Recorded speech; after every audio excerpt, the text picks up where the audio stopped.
The Whitfields had a tradition at Christmas dinner. Before the meal, each family member was invited to share what they had achieved that year. It had started as a warm ritual and had become, over the decades, something else entirely, a quiet competition dressed in the language of celebration. Diana's brother, Robert, had gone first. His firm had expanded into 3 new cities. Her sister, Catherine, had mentioned the new house in Westport, the renovation, the view.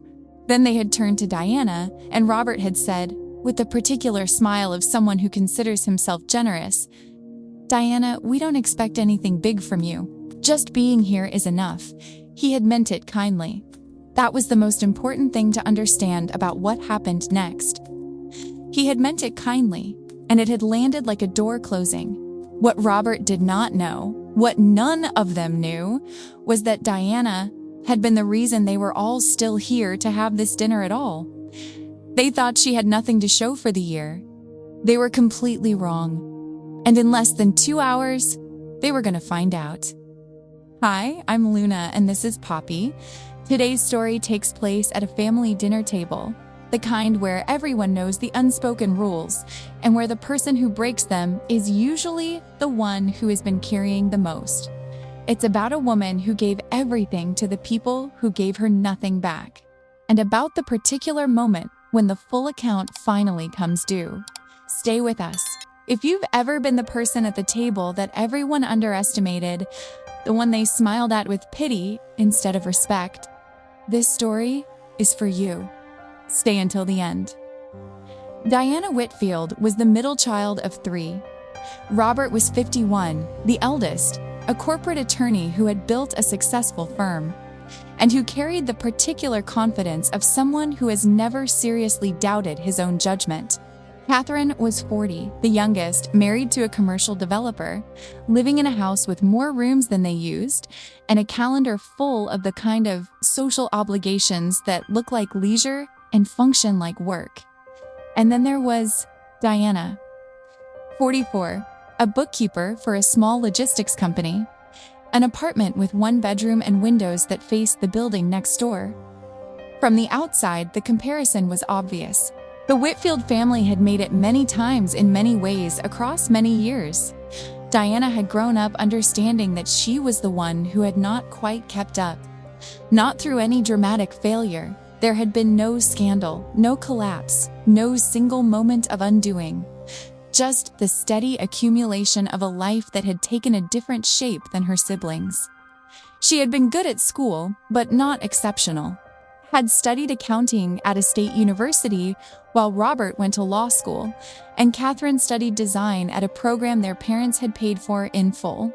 She had worked steadily, reliably, without distinction or disaster. She had never married, had come close once at 31. And the relationship had ended in the quiet way that some things end, not with argument, but with the gradual recognition that 2 people were moving in directions that did not converge. She had a small group of friends she had kept for 20 years. She read extensively, history mostly, and the occasional novel that someone recommended. She kept a notebook of things she wanted to remember, lines from books, observations about people, the specific quality of light on certain mornings. She had built a life that was, by her own honest assessment, a good one. It was simply not the kind of life that impressed anyone at Christmas dinner. The dress was a deep navy. She had owned it for 4 years. She pressed it carefully, the way her mother had taught her. Her mother had been gone for 6 years now, and the ironing was one of the things that still brought her close. She finished. She hung the dress. She sat at the kitchen table with her tea and her notebook. She wrote, in the margin of a page she had been working on for weeks, "This will be the last one." Then she closed the notebook, finished her tea, and began to get ready.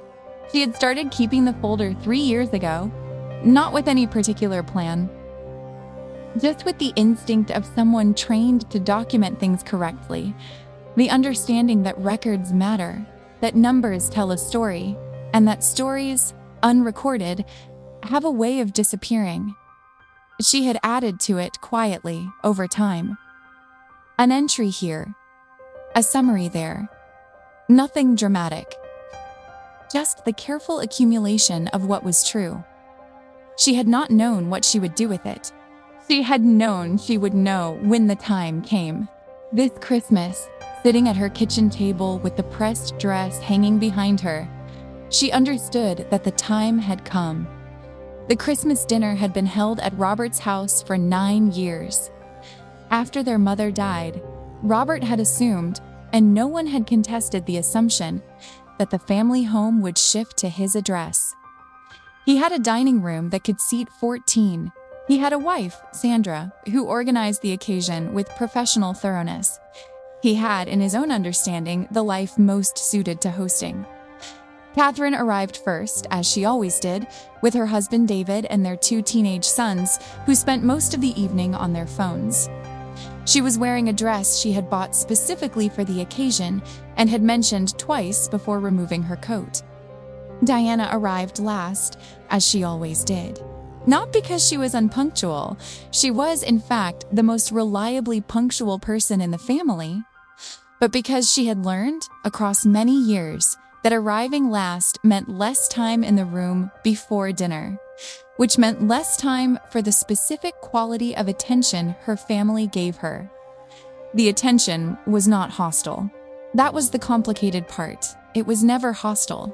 It was the particular attention of people who have decided, without announcing the decision, that one member of the group occupies a different category than the rest. Robert greeted her warmly. He always greeted her warmly. He asked about work. She said it was fine. He said that was good, with the tone of someone who has received the answer they expected and is already moving to the next thing. Catherine hugged her. She always hugged her. She said Diana looked well. She said it with the specific brightness of someone paying a compliment they considered generous. Diana thanked her and went to find a glass of water. The house smelled of pine and roasting meat and expensive candles. Diana stood at the kitchen window for a moment, looking at the garden. She thought, one more. Then she went back to the living room and sat down. The pattern had been the same for as long as Diana could remember. 3 years ago, Robert had described a case his firm had won, a complicated corporate matter that had gone to appeal and been decided in their favor. He had been precise and detailed, and the table had listened with genuine interest. Catherine had described the renovation of the Westport house, the architect they had found, the decisions about materials, the way the light came in through the new windows in the morning. Then they had turned to Diana. Diana had said she had completed a certification in advanced accounting software that year, that it had taken 8 months of evening study alongside her full-time work. Robert had said, "That's great, Di." Very practical. The conversation had moved on within 40 seconds. Very practical. 8 months of evening study, compressed into 2 words. She had looked at Robert. She had opened her mouth just slightly, just enough to begin a sentence that would have been precise and accurate and would have named, without drama, exactly what 8 months of evening study alongside a full-time job actually required. She had closed it. Not because she lacked the words, because she had understood in that moment that this was not the right room for those words yet. She was keeping them for the right room. 2 years ago, Catherine had announced that David's company had completed its largest project, a mixed-use development that had been featured in an architecture magazine. Robert had described a partnership expansion. 3 new attorneys, 2 new cities. They had turned to Diana. Diana had said she had been promoted to senior bookkeeper and had taken on 3 additional client accounts. Catherine had said, "Oh, that's lovely. More responsibility." She had said it with the particular warmth of someone speaking to a child who has done something age-appropriate. More responsibility. Diana had looked at her wine glass. She had spent a long time in her 30s trying to understand whether what she felt at these dinners was self-pity. She had concluded honestly that it was not.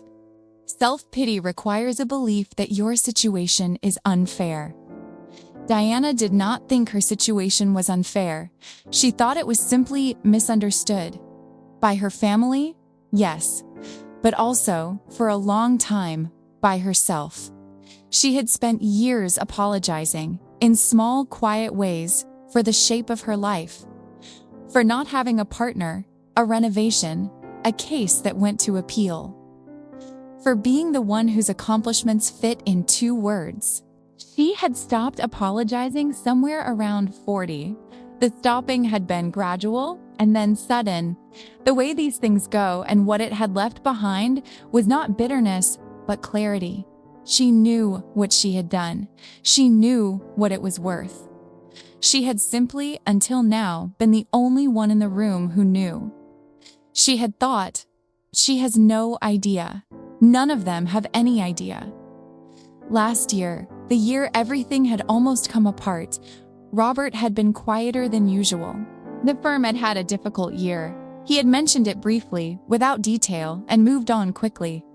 Last year, the year everything had almost come apart, Robert had been quieter than usual.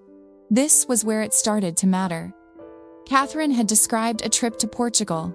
The food, the light. They had turned to Diana. Diana had said, it was a quiet year. Just work. Robert had said, sometimes that's the best kind.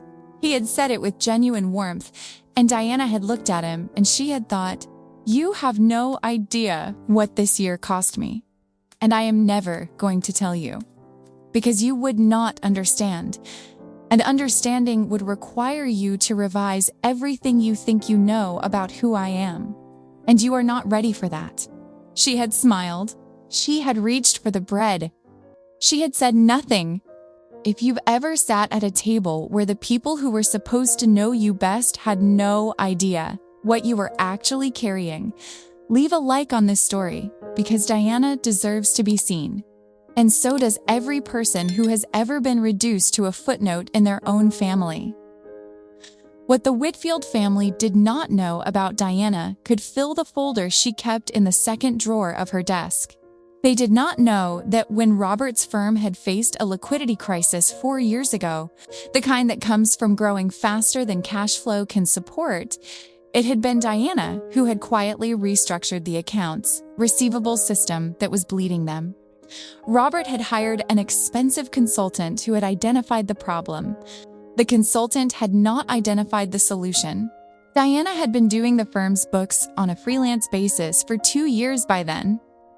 A small arrangement Robert had set up because it saved him money, and which he had mentioned to no one in the family because it was, in his understanding, a minor domestic detail.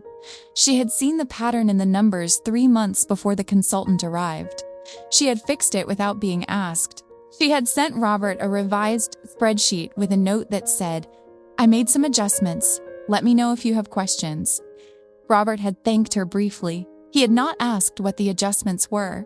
He had not understood, and Diana had not explained that those adjustments had saved his firm. Approximately $400,000 over the following 18 months. He had not known. She had not told him. This was the pattern. She never told them. Not once. Not a hint, not a suggestion, not the kind of casual mention that invites a follow-up question. She had learned early that the people who needed to be told were usually not ready to hear it, and she had decided to wait until they were. They did not know that when their mother had been ill, the final 2 years, the years of increasing need and decreasing capacity, it had been Diana who had managed the practical reality of it. Robert had visited on weekends when his schedule allowed. He had contributed money generously without being asked. Catherine had come for a week at a time, organized things dramatically, and returned to Westport. Diana had been there on the ordinary Tuesdays and the difficult Thursdays and the nights when the phone rang at 2 in the morning.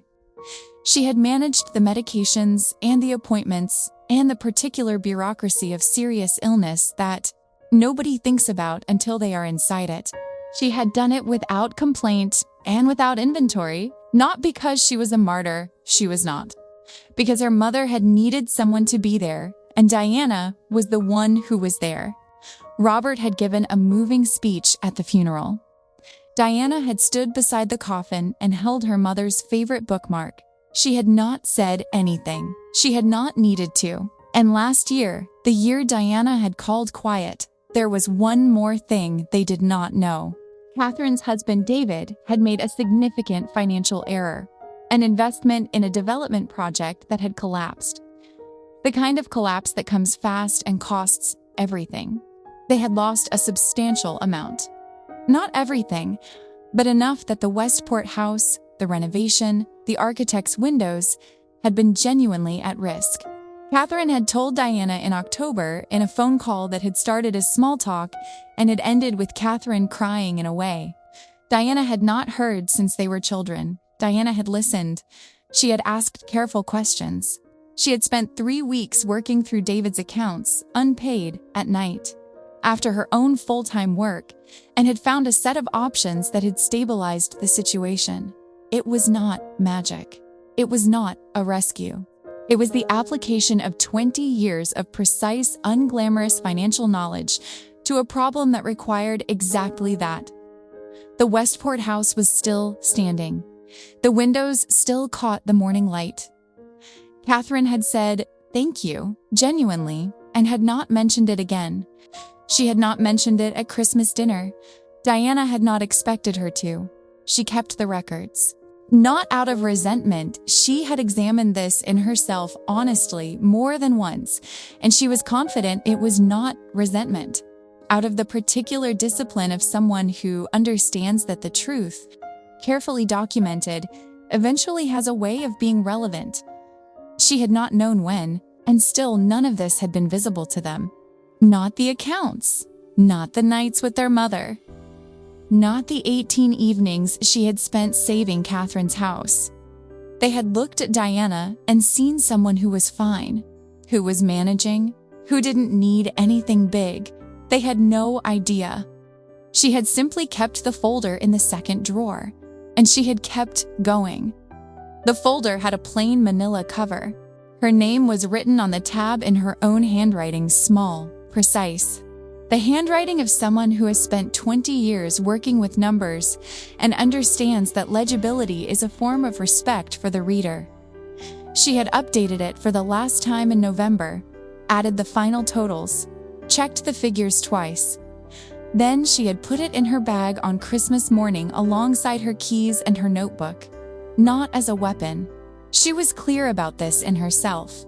Not to punish, not to wound, not to stand at the head of the table and demand recognition, simply as a record, the full picture, the one that had always been true and had never once been seen. Dinner that year was excellent. Sandra had outdone herself, as she always did. And the table was warm and the food was generous, and for the first hour, Diana had almost forgotten that she had made a decision. Then, Robert had tapped his glass. He said, "Before dessert, our annual tradition. What did we each accomplish this year? Who wants to start?" Catherine had gone first.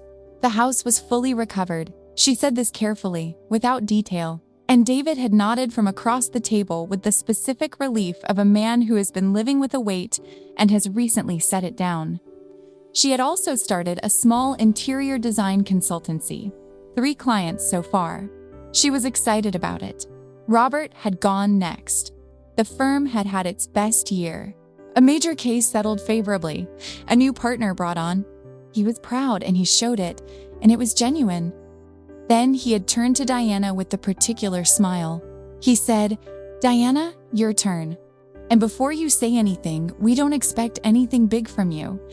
Just being here is enough." He had said it with warmth.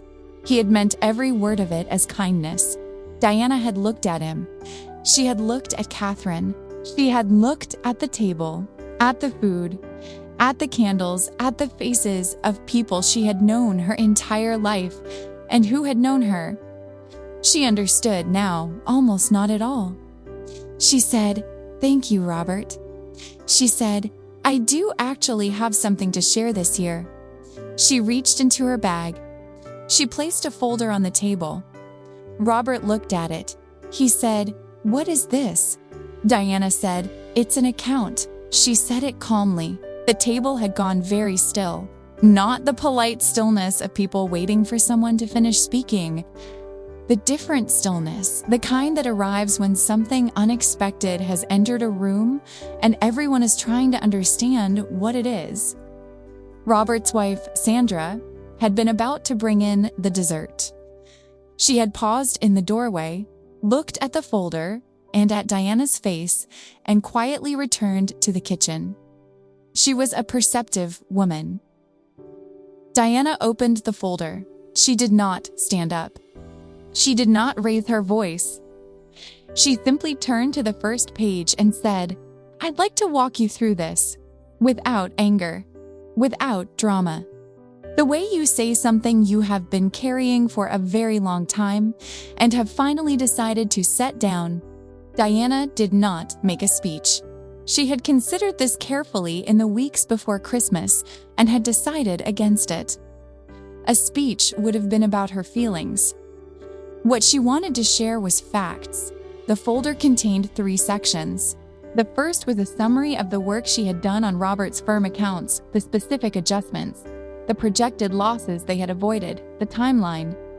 She had included the original spreadsheets and the revised versions, side by side, with a simple note at the top. Estimated impact, $412,000 over 18 months. The second was a record of the 2 years of their mother's illness. Not emotional, just practical. The appointments attended, the medications managed, the calls made, the decisions made at 2 a.m. when no one else was available. She had not included this to assign blame. She had included it because it was part of the account, because it had happened, and it deserved to be named. The third was the work she had done for Catherine and David in October.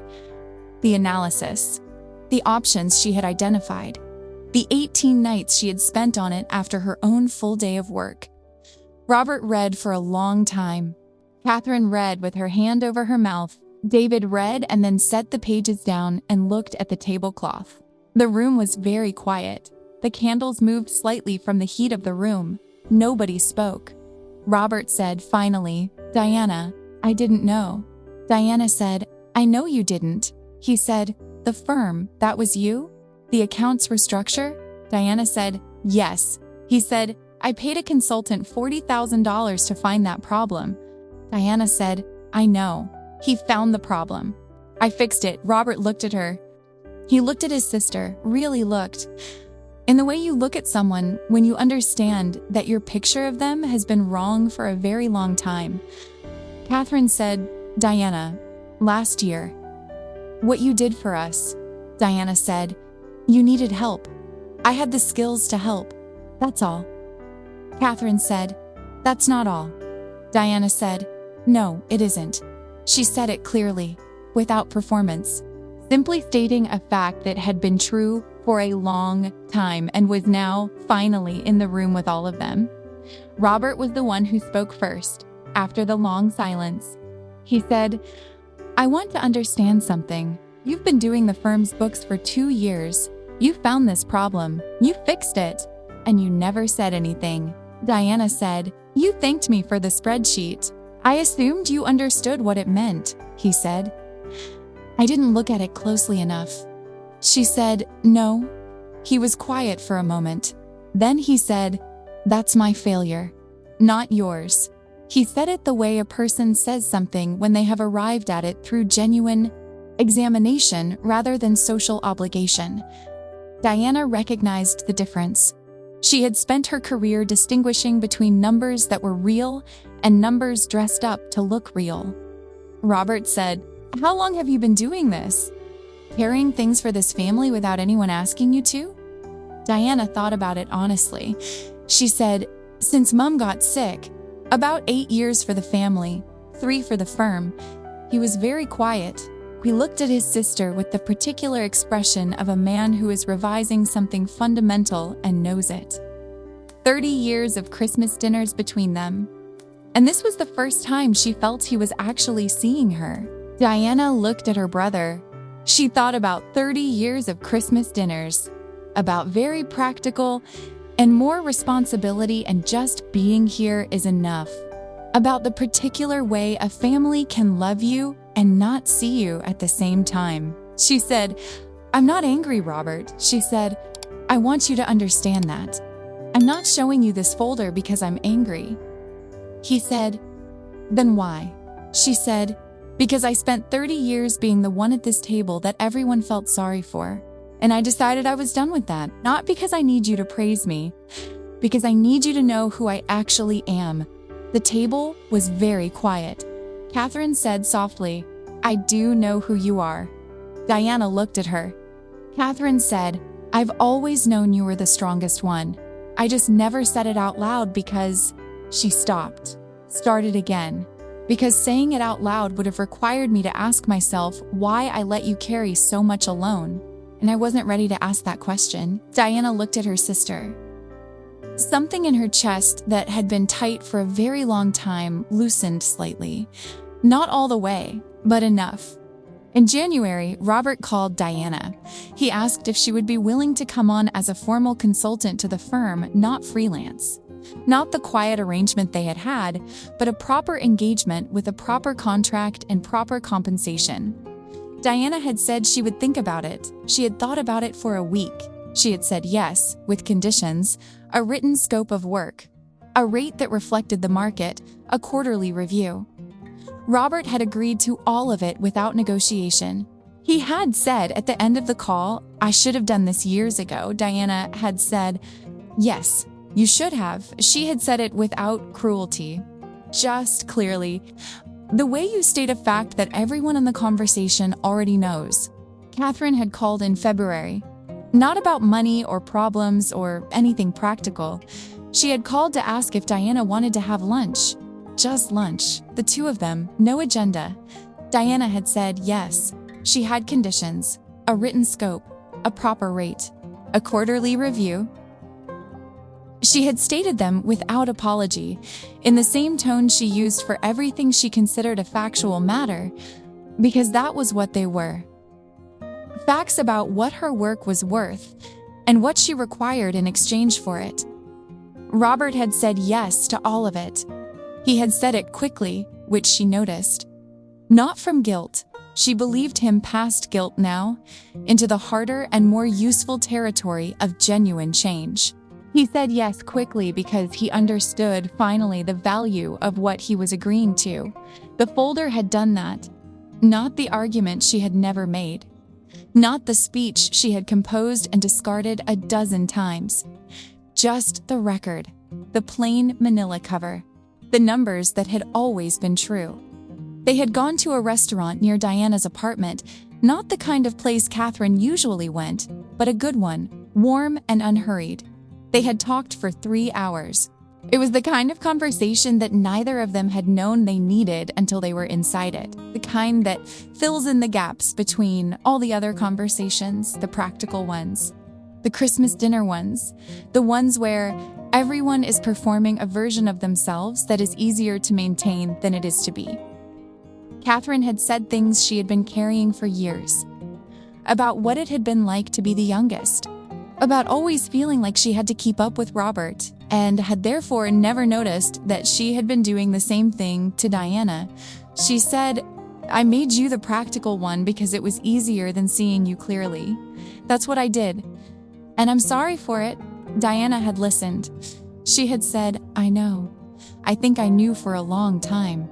She had said, "That's why I kept the folder, not to punish you, to give you a way to see it, not about the folder, not about David's investment, not about the firm, about their mother, about things they remembered differently, about what it had been like to grow up, the three of them." At the end, Catherine had said, "I'm sorry it took me this long." Diana had said, "I know." She had said, "Let's just start from here." Catherine had nodded. They had split the bill, Diana had insisted, and Catherine had let her, which was itself a small thing, and not a small thing. Diana had walked home through the February city. She had her notebook in her bag, and she stopped at the corner near her building and wrote one line. 30 years is a long time to be invisible to the people who were supposed to see you. It is also, she wrote, a long time to keep going anyway. And she had. That was the part that mattered now. She put the notebook back in her bag. She looked up at the building across the street, the one whose windows she saw every morning from her kitchen, whose rhythms she had memorized across years of early mornings and late evenings. She had always liked this corner, the particular quality of February light, the way the city sounded at this hour, neither day nor night, just itself. She thought about Robert's call, the contract, the conditions she had stated, and he had accepted. She thought about Catherine across the lunch table saying, "Let's just start from here." She thought, this is what it feels like. Not triumph, not vindication, just being seen. Finally, accurately, by the people who should have been looking all along. It was quieter than she had expected, and better, considerably better than anything that would have come from anger or performance, or the long rehearsed speech she had sometimes imagined delivering and had always decided against.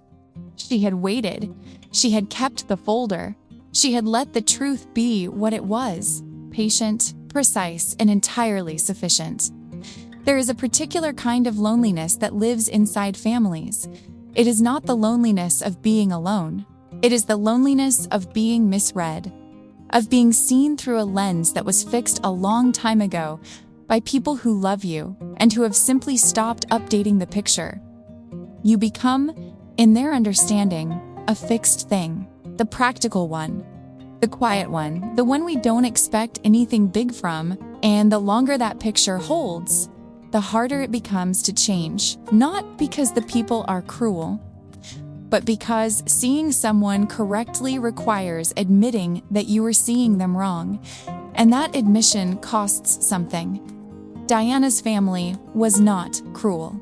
They were comfortable with the version of her that required nothing from them, no revision, no adjustment, no honest accounting of what she had been carrying while they were busy being impressive. Comfort is the enemy of attention, and attention is what love requires to stay alive. Diana kept the folder, not out of anger, not as a weapon, as a record, because she understood with the precise, unglamorous intelligence that had been dismissed as merely practical for 30 years, that the truth, carefully kept, eventually speaks for itself. You do not have to perform your worth. You do not have to announce it. You simply have to keep going, keep the records, and trust that the moment of reckoning will arrive. It always does. Diana thought about the table, the long table at Robert's house set for 12, with the candles and the food and the annual tradition that had become something else. She thought about the folder, the plain manila cover, the numbers that had always been true and had finally, in that room, been seen. She thought about Robert's voice saying, "Just being here is enough." She thought about how much had been enough for too long, and about how different it felt now to be in a room and be known, finally, for the full weight of what she had been carrying. So if you are the Diana at your table, if you are the one they smile at with pity instead of attention, if you have been carrying things in silence that would change everything if the people you love actually knew, keep the folder, keep going, keep being exactly who you are. Because the people who underestimate you are not seeing the full picture. And the full picture, when it finally comes into view, changes everything. If Diana's story stayed with you, if it reminded you that being practical, being quiet, being the one who just keeps going is not small, it is everything. Like this video and subscribe to Poppy Tailies. And tell us in the comments, have you ever been the invisible one in your own family? The one who carried the most and got the least credit? We read every single one. And if you know someone who needs this reminder today, share this story with them, because sometimes the most powerful thing you can do is simply say, "I see what you've been carrying. Thank you for being here. I'm Luna. This is Poppy. Until next time."